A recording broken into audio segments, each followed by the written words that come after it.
So hello guys, good morning to all of you. Happy Independence Day. So guys, सुबह हो रही है चाय बनने के साथ, अभी बन रही है चाय और उसके बाद मुझे जाना है आज कोचिंग प्लस मेरी आंसर राइटिंग है, टेस्ट है, तो आज सीधा मिलेंगे आपसे शाम को. सो हे एवरीवन, अभी हो रही है शाम के आई थिंक 3-3:30 बज रहे हैं. तो मैंने अभी करना है ये हाफ ईयरली और मस्त कूलर चला लिया आके. बहुत गर्मी थी आज बाहर. तो गाइज़ अभी मैंने आधा घंटे का रेस्ट लिया है विद टी एंड अब हम स्टार्ट कर रहे हैं अपनी जो अरिहंत वाला मैंने ख़रीदा था ना, उसका थोड़ा सा पोर्शन रह गया. फिर हम उसके MCQ सॉल्व करेंगे. अराउंड 500 या उससे भी ज़्यादा है शायद MCQ. चलिए गाइस जल्दी से करते हैं इस सेशन को स्टार्ट एंड आई होप कि at the end of this video you will get out of rest and start studying for sure. And guys yes, consistency is very important in this exam. और इस exam में क्या मतलब कितने भी exam ले लो आप, उठा के देख लो, 10th-12th में भी जब हम बोर्ड के एग्ज़ाम देते हैं उसमें भी आपको 4-5 महीने कंसिस्टेंट रहना ही पड़ता है. तो टाइम पीरियड का ही फ़र्क होता है, बाकी सारा कंसिस्टेंसी सेम ही रहेगी. सो जिन लोगों की कंसिस्टेंसी नहीं बन पाती है वो 3-4 चीज़ें यूज़ कर सकते हैं. सबसे पहला है आपके पास एक परफेक्ट एक टाइमली स्केड्यूल होना चाहिए कि हाँ आपको इस टाइम पे ये करना है. So first set a schedule. सबसे पहले मैंने अपना स्केड्यूल ही बनाया कि मुझे मॉर्निंग में ये वाले टॉपिक करने हैं, शाम को ये करना है और अब कुछ दोपहर में कुछ नहीं करना है क्योंकि उस टाइम मेरे ब्रेन उतना एक्टिव नहीं होता है. तो अपने टाइम पीरियड को फाइंड करो कि आप किस टाइम पे ज़्यादा एक्टिव हैं. तो पहला यही है, दूसरे की बात थोड़ी देर में करेंगे. पहले मैं अपना स्लॉट कंप्लीट कर लूँ.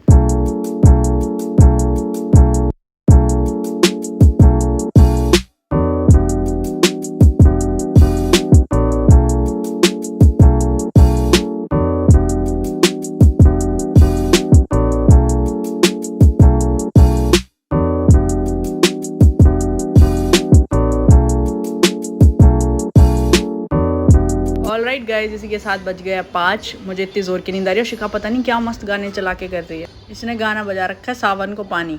गाने भी सुनने चाहिए, काफ़ी दिमाग अच्छा सेंट्रिक हो जाता है सुनने के बाद, तो भी फ्रेश होते हैं थोड़ा सा. और नींद बहुत ज़ोर से आ रही है बट अभी सोने का टाइम ही नहीं हुआ. गाइस अभी बज रहे हैं शाम के 5 और मुझे बहुत ज़ोर से नींद आ रही थी तो मैंने सोचा थोड़ी देर बाहर आ जाओ.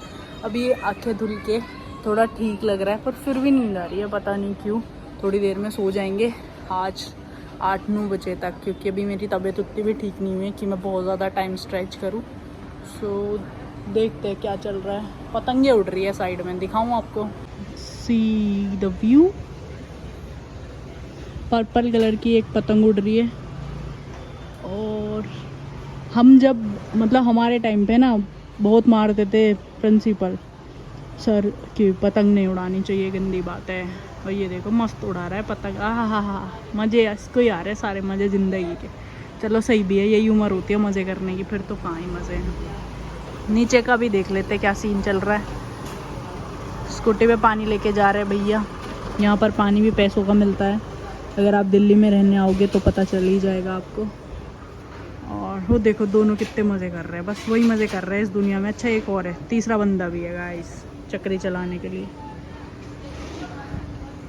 चलो guys now back to study. So hello guys, अब रिव्यू करते हैं एक बुक का जिसका आप बेसब्री से इंतजार कर रहे होंगे. तो मृणाल सर की लास्ट 29 ईयर में जितने भी क्वेश्चंस पूछे गए हैं UPSC में, चाहे वो मेंस हो या प्रीलिम्स हो, उसका लेटेस्ट एडिशन लॉन्च हो चुका है एंड इस बुक को अब रिव्यू करते हैं फाइनली. सो ये दिशा पब्लिकेशन का इंडिया का number 1 best seller solve paper book है जो कन्क्वर करने में हेल्प करेगा 2024 का प्रीलिम्स एंड मेन्स. सो 1995 से 2023 तक GS फर्स्ट और CSET में जितने भी क्वेश्चन आए हैं वो सारे कंपाइल हैं इस बुक में. क्लियर कट एक्सप्लेनेशन एंड इस बुक को 4 पार्ट्स में डिवाइड किया गया है. फर्स्ट पार्ट में स्ट्रेटेजी एंड प्लानिंग रिसोर्सेज को आपको बताया गया है मृणाल सर के द्वारा खुद, with topics like how to attempt IAS mains exams and how to approach economic section.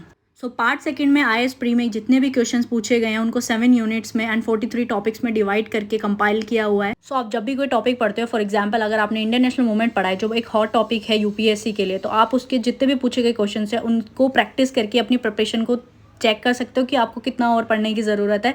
And ये यहाँ पर आपको प्रॉपर एक्सप्लेनेशन मिल जाती है जिससे आप एक्यूरेटली आंसर्स भी लगा सकते हैं. एंड उनके जो सोर्सेज हैं ये बहुत अच्छे से इन्होंने लिखे हुए हैं, जैसे किस सोर्स से क्वेश्चन पूछा गया है. फॉर एग्जांपल कोई क्वेश्चन NCERT में मेंशन्ड है तो इन्होंने NCERT का वो पेज नंबर तक मेंशन किया हुआ है. That is very helpful. So now let's talk about the part third. So इसमें CSET को आपको एक सिंगल यूनिट में 9 टॉपिक्स के साथ समझाया गया है with all the previous year question paper and their solution. Comprehension आपको पता ही है, if you want to clear your CSET comprehension portion आपका बहुत ज़्यादा अच्छा होना चाहिए, तो उसकी आप अच्छे से प्रिपरेशन कर सकते हो इस बुक के थ्रू. पार्ट 4 में आपको मेंस के सारे अनसॉल्व्ड पेपर मिल जाएंगे, GS first, second, third and fourth के। इसके अलावा आप ऐसे की प्रैक्टिस भी कर सकते हैं, उसमें सारे ऐसे गिवन हैं पिछले 29 ईयर्स में जो पूछे गए हैं। एंड ऐसे के अलावा यहाँ पे आपको एथिक्स मिल जाता है। सो इस बुक के डिटेल सॉल्यूशन के साथ आप पढ़ाई कर सकते हैं। मृणाल सर ने लिखा है तो ऑब्वियसली काफ़ी ऑथेंटिक सोर्स है। एंड इसको रिकमेंड किया है गरिमा लोहिया, जिन्होंने AIR2 को अचीव किया है। एंड ये वाला बुक हिंदी में भी अवेलेबल है। सारे लिंक्स मैंने डिस्क्रिप्शन में डाल दिए हैं। Go and check all the details. क्यों गिराया तूने मेरी टेबल पे पानी? अरे हो गया ना, मैं क्या करूं, गिर गया मेरे से गलती से, सॉरी। पागल सी। सो गाइज मेरा तो हो गया फिनिश। अब हम करेंगे 500 करंट शूटर्स, मतलब इसमें 500 MCQs हैं करंट से रिलेटेड। और आई थिंक कि काफ़ी अच्छी प्रिपरेशन हो जाएगी। यस, मुझे ज़्यादा लग रहे थे बट 500 ही हैं, और 500 तो इनफ है करंट अफेयर के हिसाब से। तो इसके अलावा और भी हैं थोड़े थोड़े साइड में। तो अभी तो मेन जो है वो 500 ही हैं। मैंने पेपर फाड़ लिया क्योंकि पीछे बार बार देखेंगे ना बड़ा टाइम वेस्ट होगा, तो पहले ही फाड़ के रख लो। और अब चलो लगाते अपने आंसर्स। कुछ मैंने लगाए भी हैं जो मेरे गलत भी हो गए हैं। सो गाइज यस, दूसरा साइंटिफिक वे जो हम बात कर रहे थे साइंटिफिक मेथड की कि कौन सा यूज़ करना चाहिए, वो है कि आप जब भी कोई टेस्ट लगाते हो तो आपको उससे सीखना चाहिए। ये नहीं कि लगा के और जस्ट छोड़ दिया, सही है तो सही है, गलत है तो गलत है। अगर गलत है तो आप उसको एनालिसिस करो, सही है तो भी उसकी एक्सप्लेनेशन पढ़ो। उससे आपको 4-5 और अलग क्वेश्चंस का बेनिफिट भी हो जाएगा। विंडो को कर देते हैं बंद, क्योंकि रात को अगर बारिश आ गई तो सारी बुक्स भीग जाएंगी। इसको हटा देते हैं और जाली वाले गेट को कर देते हैं बंद।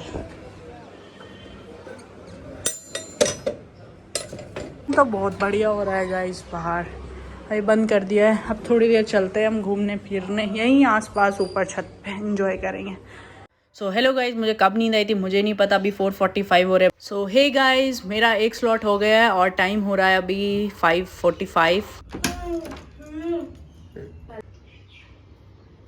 सो गाइज आ गए हम सीधा किचन में। मेरे को लग रही है बहुत ज़ोर की भूख, तो अभी हम बनाएंगे ग्रीन टी और कुछ ब्रेकफास्ट में। सबसे पहले इसको धुल लेते हैं क्योंकि हमारे यहाँ पे ना छिपकली घूम रही है बहुत, तो वो इसके ऊपर आ गई होगी, ऐसा मुझे वहम हो रहा था। तो मैंने इसको अच्छे से धुल लिया। बाहर देखो यार कितना सही मौसम हो रहा है, सुबह हो गई है अच्छे से।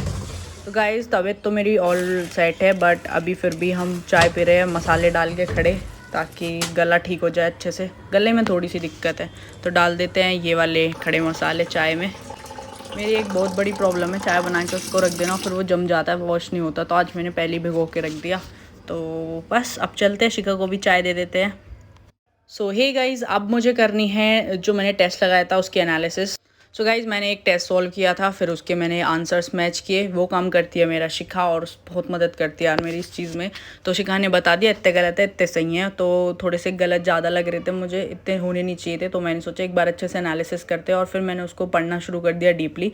और मुझे थोड़ी देर में पता चला कि एक क्वेश्चन रीड करने से, मतलब एक ही आंसर एक्सप्लेनेशन रीड करने से आपको 5-6 क्वेश्चन अलग से पता चल रहा है। तो आई थिंक यहाँ पर टाइम लगाना काफ़ी ज़्यादा सही है। तो अभी मुझे 1-2 घंटा तो लग ही जाता है एनालिसिस करने में, और 2 घंटा टेस्ट देने में लग जाता है। तो आप एक दिन में एक ही टेस्ट दे सकते हैं। मेरा तो यही है, एक दिन में एक टेस्ट दे देते हैं।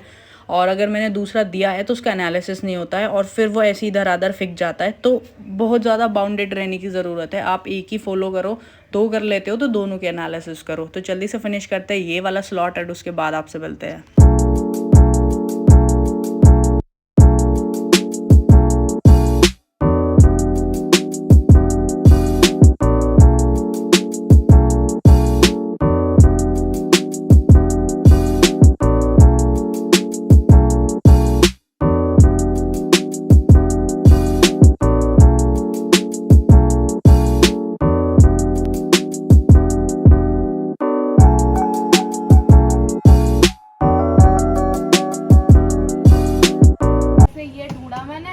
लगा दूंगी, चेयर हटा दूंगी तो वहाँ स्पेस हो जाएगा। Okay, do your work guys. बहुत ठंडी ठंडी हवा चल रही है बाहर। शिखा कर रही है अपना काम, और थोड़ी सी हमारा चल रहा है यहाँ पे पढ़ाई। हाय गाइस, दोपहर का टाइम हो गया और बज रहे हैं 12:30, 1 बजने वाला होगा आई थिंक। तो बनाते हैं अपना खाना, और आटे में आटा नहीं है, थोड़ा सा आटा है, तो पूरे को निकाल लेते हैं अभी और इसको गूंथते हैं। आज के बाद हमारे घर में आटा खत्म हो जाएगा, हमको दोबारा जाके लाना पड़ेगा, यही सब चलता रहता है। तो जल्दी से करते हैं आटा का फिनिशिंग। टन आटा गया है मल। अब मुझे भूख लग रही है, इसकी रोटी तो सिखाई बनाएगी, पर तब तक हम खा लेते हैं एक फ्रूट, क्योंकि मुझे बहुत ही जोर की भूख लग रही है। गाइस अभी बज रहे शाम के 7 और 7 बजे मैंने बनाई है कोल्ड कॉफ़ी। इसी के साथ आज का मेरा दिन हो जाता है। And thank you so much for watching this video. Bye bye.